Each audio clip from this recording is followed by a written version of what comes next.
السلام عليكم متتبعاتي، كيف دايرين؟ اموركم هانيه؟ كلشي بخير.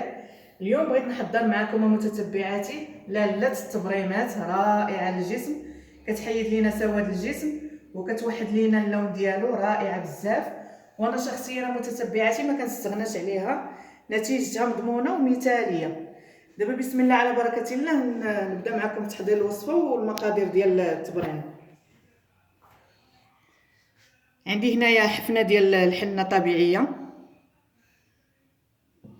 وهنايا غنحتاج فيها معلقه كبيره ديال المايزينا او النشا، وهنايا معلقه ديال الخزامه مطحونه، وغنحتاج نص عصير الحامضه نص، وهنايا معلقه ديال الورد مطحون صافي والعرعار مطحون.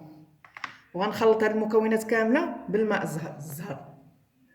دابا نبدا معكم. بسم الله. غنضيف دابا العرعار على الحفنه ديال الحنه ونضيف عليها الورد. رائعه هاد التبريمه متتبعاتي، جربوها. ثم الخزامه. نحرك دابا النواشف. كنتمنىكم تجربوها، كما قلت لكم راه كتبيض لينا سواد الجسم وكتوحد اللون ديالو، نتيجتها مضمونه.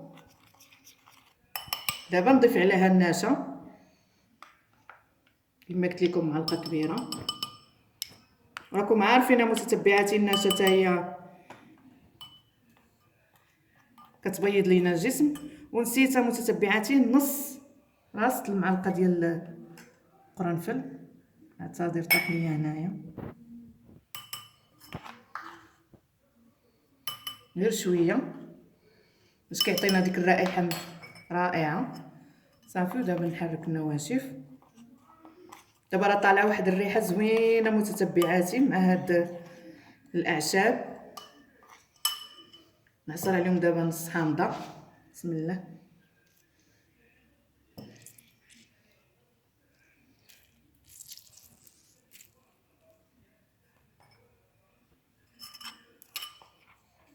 وغتستعملوها في الحمام. انا غنوريكم الطريقه. اي تبريمه كنستعملوها متتبعاتي في الحمام.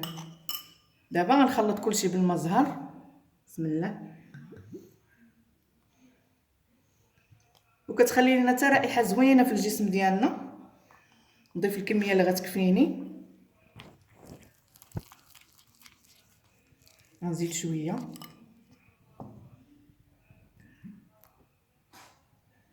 صافي. دابا نبدا نحرك. تتجانس لينا كامل هاد الاعشاب مع الحنه. صافي. كما قلت لكم تستعملوا هاد الخلطه داخل الحمام. صافي. وغد تكونوا في الحمام بالليل الجسم ديالكم باش تفتح لكم المسام، وديروا التبريمه وتخليوها مده ربع ساعه في الجسم ديالكم، ثم شلوا الجسم وحكوا بالكيس المغربي. السلام عليكم. تسناوني في وصفات اخرى وفيديوهات جايه ان شاء الله.